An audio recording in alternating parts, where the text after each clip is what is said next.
Hola, muy buenas. Voy a haceros una pequeña introducción de este tema, de manejo de conectores de JDBC.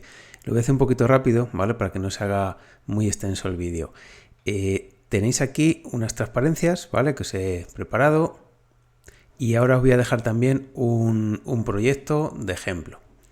Bueno, en este tema lo que vamos a ver es cómo conectarnos a una base de datos, sea MySQL o cualquier otra, a través de JDBC. JDBC es una tecnología que nos permite conectarnos a MySQL utilizando programas Java, ¿vale? Mediante programación en Java. Nos es necesario un driver, ¿vale? De JDBC, que es una librería .jar, que nos podemos descargar e incluirla en nuestro proyecto, o mucho más sencillo, lo ponemos en Maven y ella se encarga de descargarnos la versión que le hayamos indicado. Bueno, aquí nos explica un poquito pues cómo la arquitectura JDBC de cliente-servidor, ¿vale? Nosotros tenemos la aplicación sea de cliente, nos conectamos al servidor de base de datos y ejecutamos las sentencias que necesitemos. El flujo de trabajo básico, bueno, pues lo primero que esto ya no hay que hacerlo, ¿vale? Lo pongo ahí un poco anecdótico porque eran versiones antiguas por si lo veis, pero lo que vamos a tener que hacer es directamente establecer la conexión, ejecutar la sentencia de SQL que necesitemos, ¿vale? Normalmente con prepare statements, procesar los resultados, ¿vale? Si es que es una select que nos devuelve resultados, si no, no haría falta. Y importante cerrar los recursos, ¿vale? La conexión y los statements o prepare statement y el result set, ¿vale? Para liberar memoria y, bueno, para cerrar todas las conexiones, que no haya varias conexiones a la vez a base de datos que consumen recursos y demás. Esto ya veremos que si utilizáis una estructura try catch resource, ¿vale? Se hace automáticamente. Por si veis luego por ahí ejemplos que cierran las conexiones de forma manual, nosotros no lo vamos a hacer porque no es necesario utilizando esta estructura, ¿vale? Ahora veremos algún ejemplo. Bueno, lo primero que vamos a necesitar es nuestra base de datos, ¿vale? En este caso vamos a utilizar MySQL o si lo preferís podéis utilizar MariaDB, ¿vale? Son muy similares, ¿vale? La diferencia es que primero se creó MySQL, era totalmente open source, luego lo compró, lo adquirió Oracle, ¿vale? Que es ahora la empresa que maneja su desarrollo, y tiene una versión open source o de community que le llaman y otra versión de pago, ¿vale? Con funciones añadidas. En MariaDB sí que es totalmente open source, ¿vale? Entonces podéis descargaros la que queráis. Yo voy a utilizar MySQL, pero podéis utilizar la que queráis. Sí que es importante, necesitamos dos cosas. Por un lado, el servidor de la base de datos, ¿vale? Que puede ser MySQL, MariaDB, tendríamos muchos otros ejemplos, ¿vale? PostgreSQL, SQL Server, Oracle, bueno. En nuestro caso vamos a utilizar estas dos. Y luego aparte necesitamos una interfaz de acceso a ese servidor de base de datos, ¿vale? Cuidado no confundir estas dos cosas. Esta es la aplicación, ¿vale? Que nos va a permitir conectarnos a esa base de datos con una interfaz gráfica, ¿vale? Para ver qué tablas hay, crearlas, crear base de datos, bueno, todas las operaciones que queramos. A veces se confunde y pensamos que la interfaz, ¿vale? Es la base de datos y no, o sea, son dos software distintos, ¿vale? O a veces vienen juntos, pero normalmente viene la base de datos suele incluir un acceso mediante consola, ¿vale? Si queremos una interfaz gráfica, pues no la tenemos que descargar, ¿vale? Para MySQL podemos utilizar pues uno propio de la gente MySQL, ¿vale? De Oracle, que es MySQL Workbench. Este, por ejemplo, de Beaver soporta mucha base de datos. Este PHPMyAdmin es una interfaz web para MySQL, ¿vale? Pero no confundir todos estos con la propia base de datos, con el propio servidor de base de datos. Si no lo tenéis ya, aunque supongo que esto lo haréis en primero, en MySQL, o sea, en el módulo de base de datos, si no lo tenéis, lo tendríais que descargar, ¿vale? Sería irnos a la página de MySQL, por ejemplo, ¿vale? Yo ya lo tengo aquí abierto. Podríamos descargarnos desde aquí la base de datos y pues una aplicación de gestión, por ejemplo esta, MySQL Workbench, ¿vale? Lo que os decía, que sería la interfaz gráfica. Yo tengo descargado SAMP, ¿vale? Que es una aplicación que nos incluye varios paquetes, nos incluye Apache, bueno, en este caso MariaDB, ¿vale? Porque la han cambiado, yo el que tengo todavía incluía MySQL y bueno, trae PHP y algunos lenguajes de programación, ¿vale? Pero esto nos incluye tanto la base de datos como PHPMyAdmin, que es la interfaz que vamos a acceder a esa base de datos, ¿vale? Si esto lo instaláis y lo ejecutáis, a ver si lo tengo yo por aquí, os saldrá un panel de control como este, ¿vale? Si os pregunta, no instaléis los los programas como servicios, ¿vale? No pinchéis aquí, no sé si pregunta al iniciarlo, porque si no se os va a iniciar cada vez que arranquéis el ordenador, ¿vale? Entonces es mejor, iniciamos el panel de control, le damos aquí a inicio de Apache, ¿vale? Que es un servidor web, no os preocupéis de momento mucho de eso, y iniciéis MySQL, ¿vale? El servidor web nos hace falta para poder ejecutar la interfaz gráfica, ¿vale? Para hacer esa interfaz gráfica pinchamos aquí en Admin y esta es la interfaz gráfica de MySQL, ¿vale? Pero fijaros que yo aquí he iniciado por un lado MySQL, que es la base de datos en sí, ¿vale? Que se me ha iniciado en este puerto, y por otro lado he iniciado un servidor web que incluye esta aplicación web PHPMyAdmin, que es una interfaz gráfica para conectarnos a ese MySQL, ¿vale? No me la ha pedido, pero quizá al iniciar os pida el servidor, que va a ser localhost porque está todo en local, y el puerto, ¿vale? Que por defecto el 3306. Y usuario y contraseña, importante, en SAM siempre viene MySQL, como esto se suele utilizar en desarrollo, no en producción, siempre viene usuario root, ¿vale? Y sin contraseña. Luego ya, por supuesto, esto en producción habría que cambiarlo. Bueno, aquí a la izquierda, ¿veis? Me sale a mí, pues bueno, yo tengo aquí un montón de base de datos, ¿vale? La que vamos a utilizar aquí va a ser esta, ¿vale? Que tiene dos tablas, podríamos aquí ver la estructura, bueno, aquí el contenido de las tablas, ver la estructura, podríamos aquí ver el diseño, ¿vale? Aquí, no, tengo que estar aquí en la base de datos, aquí podemos ver el diseño, podemos desde aquí crear base de datos, relaciones, bueno, un poco todo lo que queramos, ¿vale? Y esta sería la interfaz que tenemos a MySQL. Otras interfaces que podríamos descargarnos, pues podemos descargarnos MySQL Workbench. Si lo descargáis, que era esta página que tenía yo aquí abierta, ¿vale? Si lo descargáis desde aquí, os va a salir este instalador, ¿vale? A mí ya me sale instalado, pero no os saldría. Le dais aquí a añadir. Fijaos, desde aquí podríamos instalar también el servidor de la base de datos, ¿vale? Directamente. También podemos descargar MySQL Workbench, que es una interfaz gráfica, ¿vale? A mí supongo que no me deja porque ya lo tengo instalado, ¿vale? Pero sería pinchar ahí y echarlo hacia la derecha. Y bueno, algunas cositas más, ¿vale? Tenemos el conector por aquí y demás. ¿Veis? Por ejemplo, si quisiera el servidor, lo pongo ahí, siguiente, y se me instala. ¿Vale? Yo ya tengo, me parece que ya tengo aquí instalado MySQL Workbench, ¿vale? Que es la interfaz gráfica, acordaros, no el servidor. Y bueno, el conector, que lo debo tener descargado de alguna otra ocasión. Si instaláis MySQL Workbench,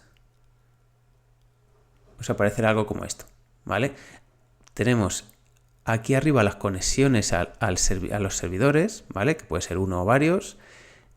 Estos son para generar modelos que luego podemos crear en la base de datos o incluso coger del servidor de la base de datos y que nos genere un modelo con ingeniería inversa, ¿vale?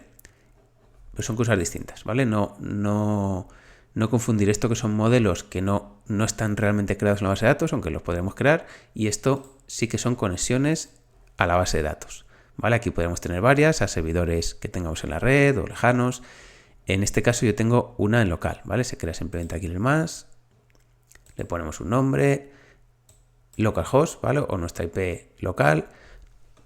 Perdón.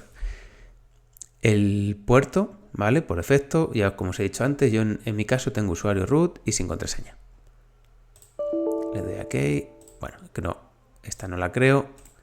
Me conecto a esta que ya tenía aquí creada y fijaros, estos son los esquemas, ¿vale? O base de datos que yo tengo creados.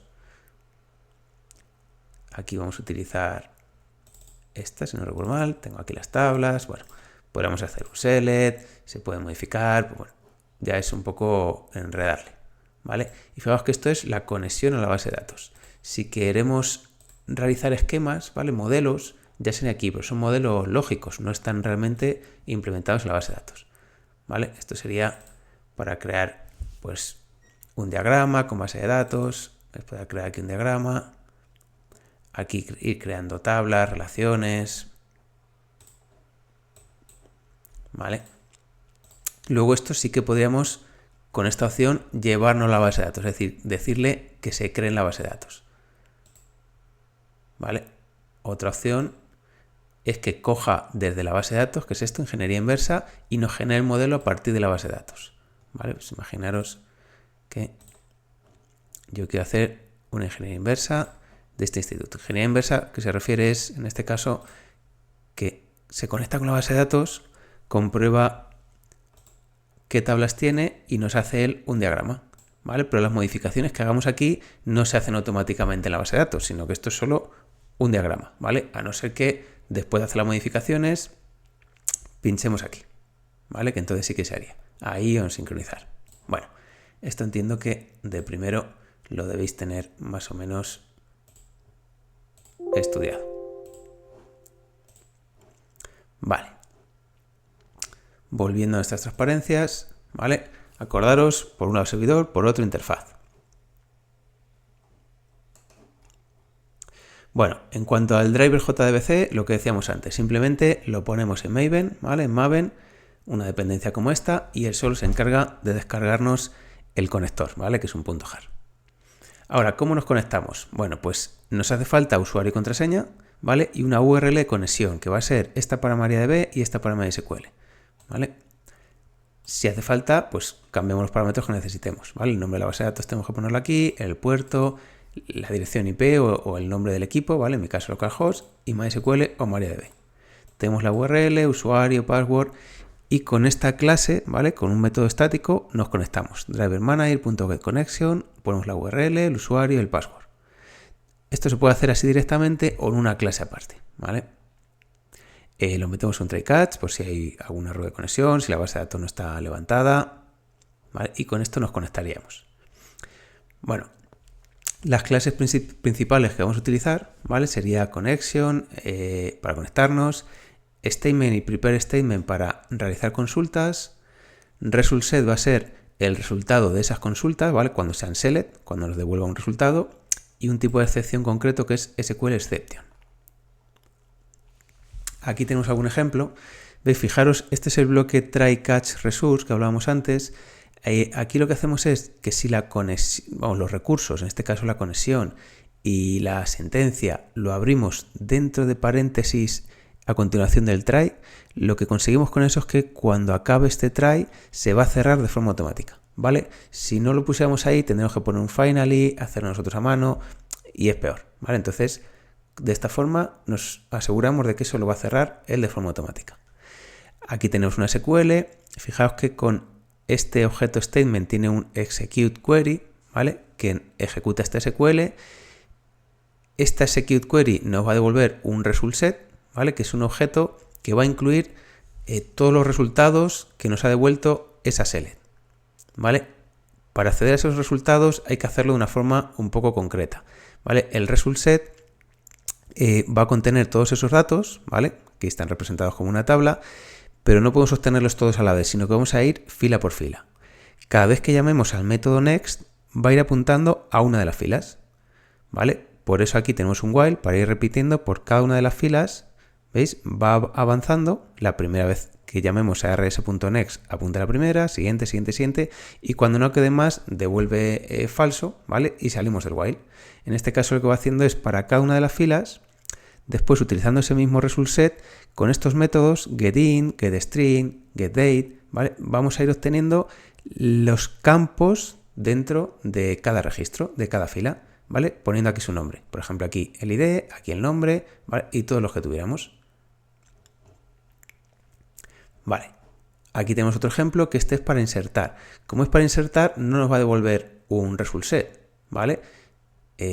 Nos podría devolver en todo caso si es un borrar, un delete, un update, sí que nos devolvería el número de filas que ha modificado, ¿vale? En este caso, como es un insert, pues no tiene mucho sentido recogerlo, ¿vale? En este caso, fijaros, lo que hace es pues una sentencia SQL para insertar datos, ¿vale? Bueno, aquí llama a una función para conectar a la base de datos, ¿vale? Que los tenemos aquí, y a través de una prepare statement, ¿vale? Esto es un poquito distinto de esta de aquí. Prepara la sentencia SQL, ¿vale? Antes de ejecutarla. ¿Para qué se utilizan estas prepare statement? A ver, estas son obligatorias, ¿vale? Funciona si no lo hacemos, pero por seguridad son obligatorias cuando se reciben parámetros de entrada del usuario. Ahora, en este caso vamos a insertar un usuario con un nombre y un email, que lo normal es que el usuario lo haya introducido pues por una interfaz web, por lo que sea.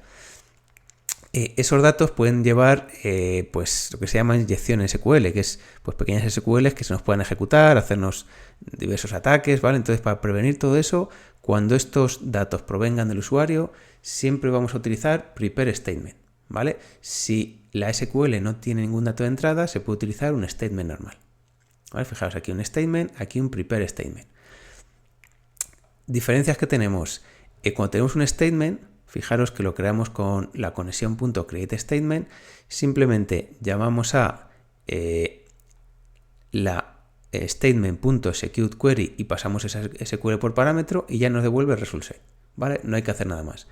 Cuando tenemos una prepare statement, nos la devuelve con conexión.prepareStatement, ya le vamos a pasar aquí la SQL que queremos ejecutar, pero todavía no se ejecuta, ¿vale? Sino que digamos que se prepara, comprueba que la sintaxis es correcta y lo que hacemos después es ir asignando a estas interrogaciones que hemos puesto aquí unos valores, ¿vale? Estas interrogaciones se corresponden con valores que vamos a introducir después y que normalmente provienen del usuario. En vez de introducirlo aquí nosotros de forma manual, ponemos una interrogación y ahora aquí le digo que al primer parámetro quiero que se le asigne la variable nombre, que iría aquí, y al segundo la variable email, que iría aquí, ¿vale? Y por último la ejecutamos.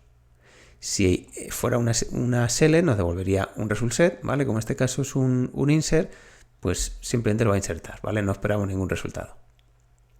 Bueno, podemos capturar la excepción, pues subir alguna excepción, ¿vale? Y esto se cierra de forma automática. ¿Veis? Aquí os explica un poquito. Para consultas sencillas, ¿vale? Que no tiene datos del usuario o de DDL, que son los create tables y demás, podemos utilizar statement, ¿vale? Y para el resto, que vienen con datos del usuario, prepare statement. Bueno, aquí vemos métodos que son más o menos los mismos, ¿vale? De statement y prepare statement. Básicamente, execute query, ¿vale? Son tres métodos que podemos utilizar para ejecutar SQLs. Execute query va a ser la que vamos a ejecutar cuando introduzcamos un select y este método nos va a devolver un result set, ¿vale? Que es este objeto de aquí que contiene todos los resultados de esa select y que vamos a ir recorriendo con el next, como hacemos aquí. Luego tenemos execute update, ¿vale? O execute update, como queréis decir, que esto es para sentencias del tipo insert, update y delete, ¿vale? Y esto nos va a devolver un entero que indica el número de filas afectadas. ¿Vale? Pues si actualizamos todos los elementos que tengan un nombre concreto, pues si se actualizan 5, pues nos devolvería un 5. Y por último tenemos execute, que no devuelve nada, pero esto se utiliza cuando son sentencias DDL, ¿vale? Para crear tablas, modificarlas, crear índices, relaciones y demás. Bueno, cuando ejecutamos consultas, lo que decíamos antes, nos devuelve un result set, ¿vale? Que tiene diversos métodos. Normalmente el que vamos a utilizar va a ser next, ¿vale? Que va apuntando lo que os comentaba antes a cada una de las filas y en cada fila podemos acceder a cada campo concreto del registro, ¿vale? Nombre, apellidos, DNI, con esto, ¿vale? Si es un entero, pues habrá que usar getInt, si es un string, getString, con todos estos. Aquí ponemos el nombre de la columna en la base de datos. Vamos a intentar siempre en la base de datos que los nombres sean en minúsculas, ¿vale? Para no tener problemas. Introduciéndolo aquí, obtenemos ese dato. También se puede, ir al primer registro, al último, movernos, ¿vale? Pero normalmente iremos uno por uno utilizando next. Bueno, aquí una pequeña introducción de manejo de excepciones de SQL Exception, ¿vale? Que podemos utilizar estos métodos para tener más información sobre el error, ¿vale? que hemos obtenido. Vale, otra opción que tenemos es el manejo de transacciones. A ver, una transacción, no sé si lo daréis en primero, lo que hace es incluir varias sentencias de SQL que se van a ejecutar o bien todas o ninguna. Es decir, si ejecutamos de forma tradicional, como lo hemos hecho en el ejemplo de aquí arriba, varias SQL, lo que hace es que cada vez que se ejecuta una, se confirma la base de datos. En cambio, si hacemos un uso de transacciones, podemos decir que no se confirmen, que es esta opción de aquí, ¿vale? Que no se confirmen después de ejecutar cada una, sino que yo lo voy a confirmar manualmente o voy a hacer un rollback, que quiere decir que voy a retroceder al estado inicial. Lo que conseguimos con esto es que o bien se ejecuten todas las sentencias, que aquí tenemos dos, o ninguna. ¿Para qué sirve esto? Pues imaginaros, por ejemplo, el ejemplo típico de un banco que hacemos una transferencia de una cuenta a otra. Si por lo que sea, eso son dos sentencias. En una quitamos saldo de una cuenta y en otra añadimos saldo. Si por lo que sea justo aquí en medio hubiera un error de la base de datos, de lo que sea, pues se quedaría en un estado incorrecto, porque a una le hemos restado 100 euros, pero no se lo hemos sumado a la otra, ¿vale? Por eso se hacen transacciones. En este caso, lo que hacemos es que deshabilitamos que se autoconfirme, ejecutamos las dos sentencias y luego lo confirmamos manualmente. Confirmar quiere decir que se ejecuten realmente las dos, ¿vale? En realidad ya están ejecutadas, pero que esas actualizaciones se confirmen las dos a la vez. Si hubiera un error entre medias, ¿vale? Pues saltaría una excepción, sería aquí y haríamos un rollback, ¿vale? Que lo que va a hacer es que si se ha ejecutado alguna de las dos, deshace esos cambios. Bueno, en principio creo que no nos va a hacer falta, pero bueno, es interesante que sepáis que existe. Bueno, luego tenemos un patrón de desarrollo que se llama DAO, ¿vale? Hay otro que es repository, que es parecido, que es lo que utilizaremos a partir de la siguiente unidad, pero bueno, son muy parecidos. Bueno, el patrón DAO lo que hace, perdón, es una solución para acceder a los datos que tenemos en una base de datos, ¿vale? Que es ampliamente utilizada, entonces conviene hacerlo así, ¿vale? En vez de acceder un poco, pues cada una de las formas que crea, pues los patrones son soluciones a problemas que tenemos los desarrolladores, ¿vale? Y que son bastante estándar y que se suelen utilizar, pues bueno, luego sobre todo en la empresa. Lo que se trata es de que el programa no acceda directamente a la base de datos, sino que lo haga a través de unas clases que van a tener los métodos, pues normalmente como mínimo los métodos CRUD, es decir, que puedan leer, crear, actualizar o eliminar datos, ¿vale? Y luego pues añadir otras consultas que nosotros queramos. Ahora veremos algún ejemplo. Mirad, aquí por ejemplo tenemos una clase, ¿vale? Que es usuario, una clase para la conexión y luego se podría hacerse interfaz, ¿vale? Aunque se recomienda hacer una interfaz. Lo que hacemos es una interfaz con solo la declaración de los métodos que vamos a crear, ¿vale? Y luego creamos una clase que implemente esa interfaz y en esta ya sobreescribimos todos esos métodos y los implementamos, creamos su código. ¿Veis? Aquí, por ejemplo, tenemos, veis que le llamamos usuario DAO, viene de implementación, ¿vale? IMPL, que implementa usuario DAO, bueno, aquí para crear la conexión y vamos desarrollando todos los métodos.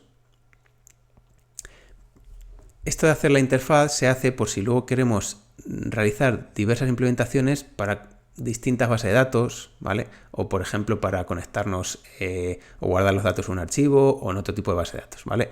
Podemos seguir utilizando, sin modificar nuestro programa principal, seguir utilizando más o menos o prácticamente los mismos métodos.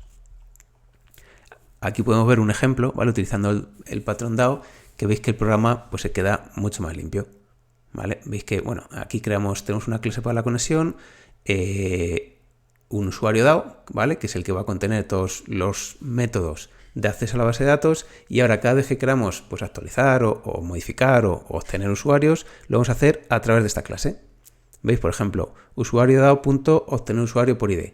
Pues ya tendríamos aquí el usuario sin que tengamos que escribir nosotros la SQL. ¿Vale? Esto sobre todo facilita la reusabilidad porque cada vez que queramos obtener un usuario pues podemos utilizar este método, ¿vale? Y está todo ordenado dentro de una clase. Lo que os decía, la de hacer el interfaz es por si luego queremos hacer diversas implementaciones para varias bases de datos. Las relaciones en este patrón, nosotros en el ejemplo lo he hecho así, ¿vale? Lo haremos así. Fijaros que ahora ya, como estamos en base de datos, todas las tablas, sobre todo cuando es para web, van a tener un identificador autonumérico, ¿vale? Incluso aunque tenga el email que sea único, el DNI, le vamos a poner siempre un identificador autonumérico. En pedido tiene igual y luego la relación lo que vamos a hacer es igual que está en la base de datos, ¿vale? Le vamos a poner a pedido, que sería la muchos, dentro de la relación 1 a muchos, le vamos a poner un ID de usuario, que sería la clave ajena que tenemos en nuestra base de datos que referencia al usuario. También se podría hacer, esto es una forma más avanzada, de esta forma, ¿vale? Que es lo que haremos en la siguiente unidad, ya con repositorios, que es que en vez de escribir aquí la clave ajena, vamos a tener directamente el usuario completo. ¿Vale? Entonces, a través de un pedido podemos acceder a los datos del usuario. Incluso en el usuario podemos acceder a todo su listado de pedidos. ¿Vale? No lo vamos a hacer aquí por no hacerlo demasiado extenso, pero luego cuando utilizamos los ORMs, ¿vale? Los ORMs, que lo haremos en la próxima unidad, veremos que todo ese código nos lo va a generar solo y vamos a poder utilizarlo así. Bueno, esto de Pudel conexiones os veis este vídeo, ¿vale? Que es interesante. Y aquí os dejo algunos recursos complementarios, ¿vale? Bueno, un curso sobre JDBC que está actualizado y luego en Open Webinars un par de cursos también, ¿vale? Operaciones básicas y el uso de DAO. Bueno, y con esto ya hemos repasado un poquito las transparencias y lo dejamos por ahí.